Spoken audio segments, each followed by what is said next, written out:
Same to you. Very well.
Members of our great party, I follow Oglisibo.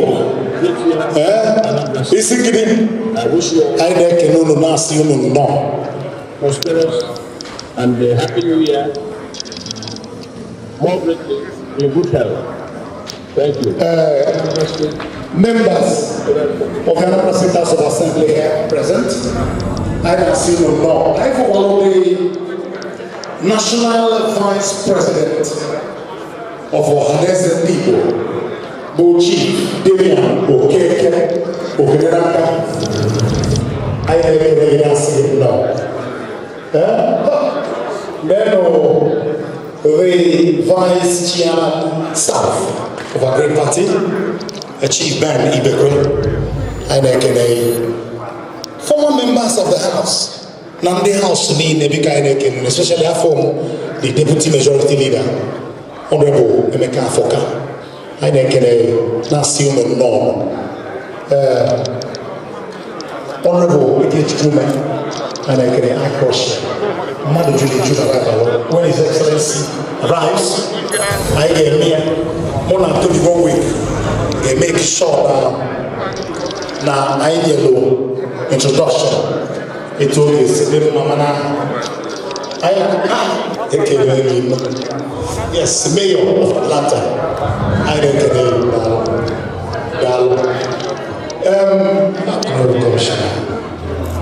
delighted to you. Welcome. Big.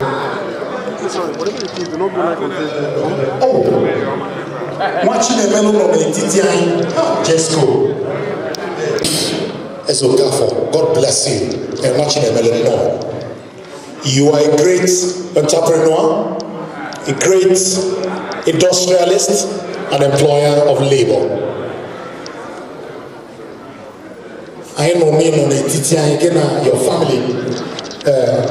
Joey Zaza, I saw you. I'm making a dialogue. None. Yes. 21 week. Imana Abatana New Year. Udi Faneme. No, not be family. What do you think? Yes, and then not here today, but if any Aguata Jibilin, everything Aguata Jibilin, I really am very honored to be in your midst because all the local governments that give us the incoming government. So it's not easy. If your hands are not too easy, put your hands together for Aguata. Not easy. And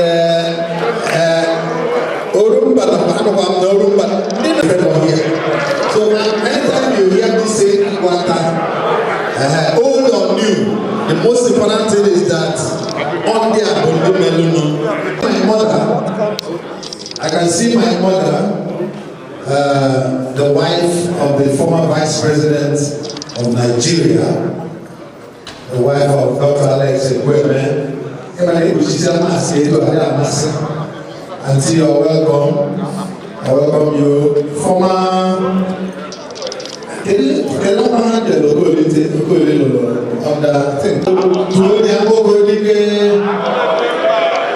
and also, ladies and gentlemen, the First Lady of Anambra State, Her Excellency, Dr.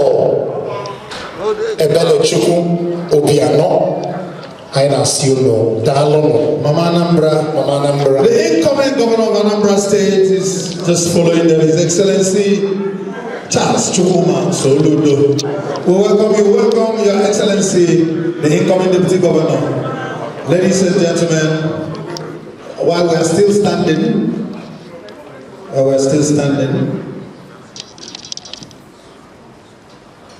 the national.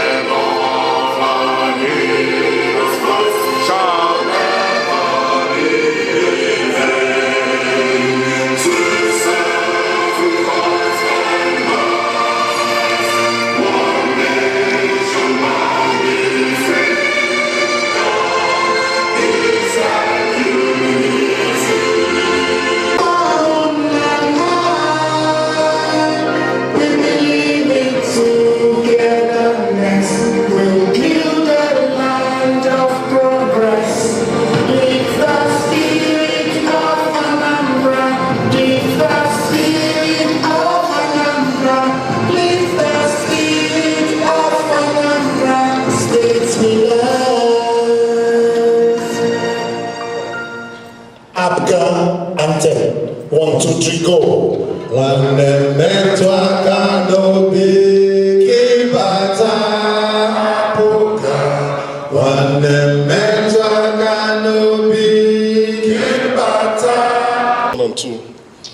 O gosiri enwere ife na-eche maka anyị, enwere ife ịchọrọ imela anyị, ya ma ejiri anyị nọ ebe a ịbịa nwa aṅụrị ma kelee gị, kenekwazi ndị mere ife niile, kenekwazi onye isi bụ Gọvanọ Willie Obiano na ife niile o melụ itinyela aka dịka Chukwu wee wepụta Prọfesọ Soludo.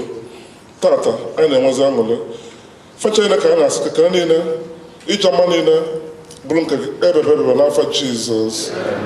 Nna ewe na-ezi gị ka ibe nọnyere anyị na ọgbakọ ọrụ anyị ga na-ebe atọ n'ime akwụkwọ nsọ kwuru sị ọkwa ndị niile a ka ị mere ife ka ndị bịara ikene ọkwa sọsọ onye a bịara ikene. Nna ka ị bịara ekene nwa anyị na-ekene gị maka na ọṅụ juru anyị abanye ka ọ chịa ọfụma ka ife niile Willie merụ dịka gọvanọ chawapụta nwee ike nke ya enwere ike wee chọpụtakwazị n'ikpeazụ ya nchara na amara anyị ga-eji bi ndụ anyị ọfụma ọ ya bụ na ikpeazụ ebisa ndị anyị n'ụwa anọ si ọgụ okwe n'ụwa anụnwa eluigwe abụrụ nke a si na Kristi onye nwe anyị n'afọ nna na nwa na mmụọ nsọ amen. I'd like to start this event by inviting onye dufancha webia onye n'ọdụ ka ọ n'isi ife niile atọ ka o buru ụzọ kwuo okwu. I'd like to invite His Excellency Chukwuma Soludo Charlie Wambafo. Put your hands together for me. Thank you.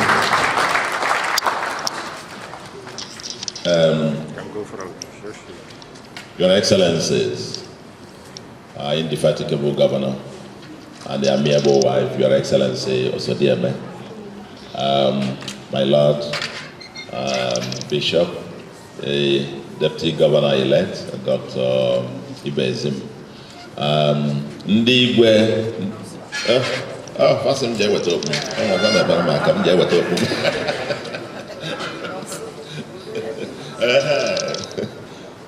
Na-agụleri ka nọ, n'ọdụ ejinji na-agụleri ka mbụ.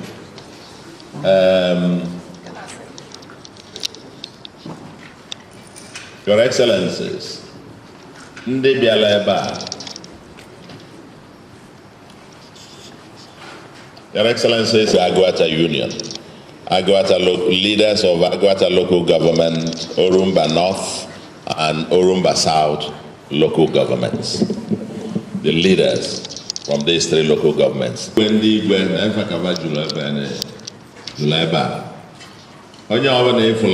well, some stakeholder groups on a represent. The Asatunia, the Ohanezania, a former member, House of Reps, and the former political office holder. Current ones, my commissioners, Monday, House of Assembly, and so on. Then we have Lady Ifoma Ekweme, also wife of our late Vice President, Dr. Lex Ekweme. Monday transition, our stakeholders and the captains of industry. Ogili Sibo.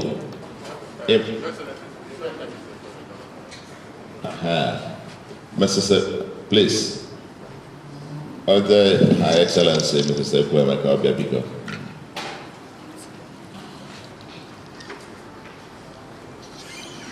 OAU Ezulezu and Makowa for Nyobuna Ezulu. Eventually be a bar. Eventually be Your Excellency. I'm sure Abona not only mindful of the size of this place. I'm sure in thousands of them, everybody wanted to come. Even Ghana remember a crisis this morning. It's about hundreds of people. Please stay back, and so on. Watching a mellow, himself and a few others represented the captains of industry and so on. Even at OAU were 4 bishops, 2 Anglican bishops. The Bishop of Oka Diocese and Bishop of Ekloda Diocese from the OAU, then the Anglican Bishop of Agụata Diocese and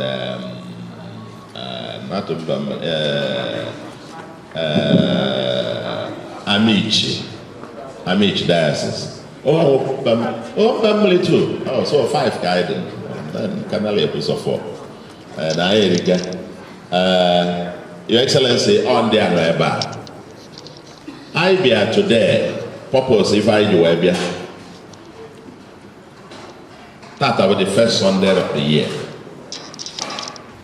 I say I be about the 2nd of January 2022. If I do I be but Thanksgiving. First, I say Happy New Year.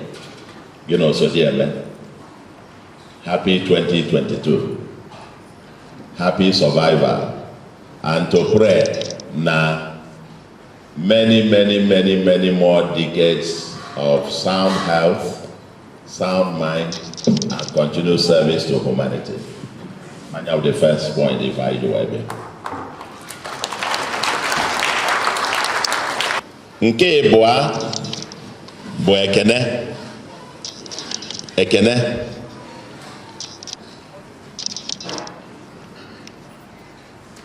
Yeah.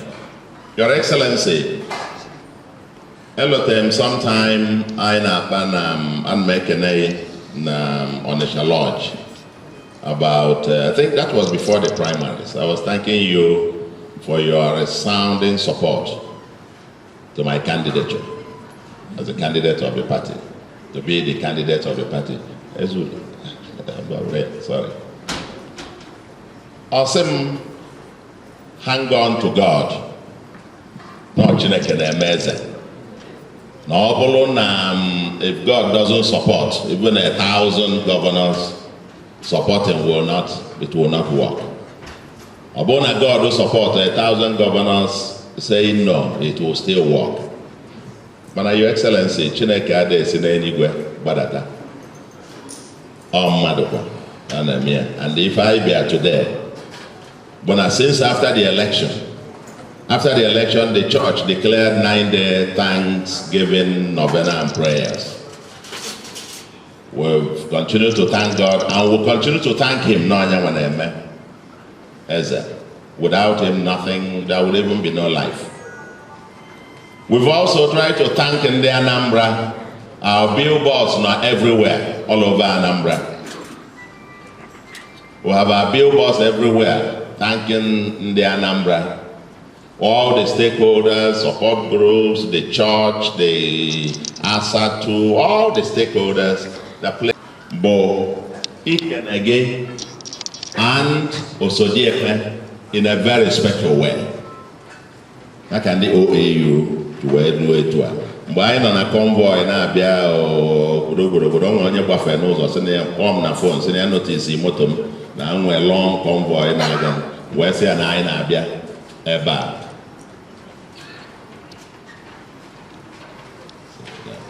Wee sị na anyị na-abịa ebe a ka anyị bịa kene ya ọsị na anyị na afọ nụrụ ụdị ya na Anambra sị no, this is a new year and a new thing is happening. Wee sị ndị OAU, thank you very much, and Your Excellency, thank you for receiving us. If I be a guy can or in 2 plans. Number 1, oh my Lord, if I be I can get those we'll have more than a dozen reasons to come to thank you especially. The first, based on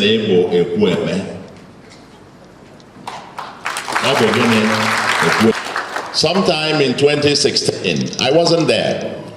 Brandi OAU will a special reception for you. Wow, I got that happened to be Igwe Sofia. Okay? He was the chair then. Fortuitously, it turned out only Sofia was the governor elect. I just say Agune Chamber, old Aguata. And after you say Agune Chamber, I don't know when Katono Ba. Only say the late Dr. Alex wasn't that night. I understand. And then well, Nkata Pasialo. As Agune Chamber OAU. Now by the special grace of God on the day, they got support over the next governor, block OAU extraction.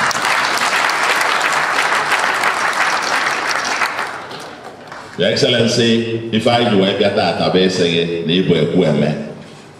you kept your word. Thank you very much. Then, that's the second part of it. The second part of it, yes, OAU, I got support, but OAU. And that's how Tata. By the special grace of God, but very importantly with your very, very resounding support, yourself and your amiable wife also, dear, very resolutely, I am standing today as well, I would say legally, as the governor-elect of Anambra State. Your Excellency will not take glory for the first time. I told a part of it at an interview. Now, arise the first interview in Grantel after I declared I winner. The following morning, I had an interview with Arise, and they asked me something, and I went into some explanation about the journey to that time. And a number of people have called me to commend you, Your Excellency, about the statesmanly approach to this transition, which is quite very unique and rare in our country. When somebody called me even from Rivers and another one from, I don't want to mention the state, you might begin to even guess, or the states that called to commend you particularly. It's quite rare that you have almost like a long-term transition. Nke OAUI, this discussion was in 2016, but came to fruition 5 years after 2021. Okay? The same thing happened. I think on the 27th of August 2016, the national chairman led a team to my house at the village, and we spent over 5 hours asking me to come out, because I'm Nampuga. Even after I was disqualified previously, I didn't leave. But I'm Potaze publicly. I support what the governor, that day I attended the 25th anniversary, Anambra. I'm a governor Ba, bombed in at the studio room, gave me a package of his accomplishment. I mean, a kind of a brochure, you know, profiling Yvonne and Logan, Yvonne Logan, so on and so forth. I took them home. 30th should be a Tuesday, the same month. The former chief of staff, Asike, was in my house in Abuja. So, according to him, he wanted to explore some thoughts with me. And he wanted me to have a meeting with His Excellency. They actually to have that meeting. I am committed, publicly to support the government. And that and we had that meeting, I think about Monday or so, 19th of September. The three of us. And the governor was very forceful about it. I want you to support me.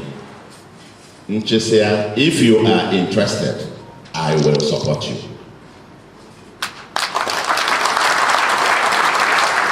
People making such suggestions to me, including the former governor, who had been to my house in London for over 5 hours trying to persuade me it can be a zone of PDP. If Governor Mbao, let me think about it. It took me 2 months, consulted, I had some due diligence, I must say this. I'm saying this publicly for the first time. I read through these things on me and deserved to go for a second term. Oh, Nabia na Agulere eba, Nabia, no na the residence. Upstairs on Sunday the 20th of November, 2016. Monia na Sikekwa, we were sitting. Then also dear Mekemi. Also dear Menodan. Na Fabwa with the same. What was yours, dear man? I cannot twist well. When I say high game, 9 mana, you know, there's Oche. And when we get from Ocha, I hear nothing. Not that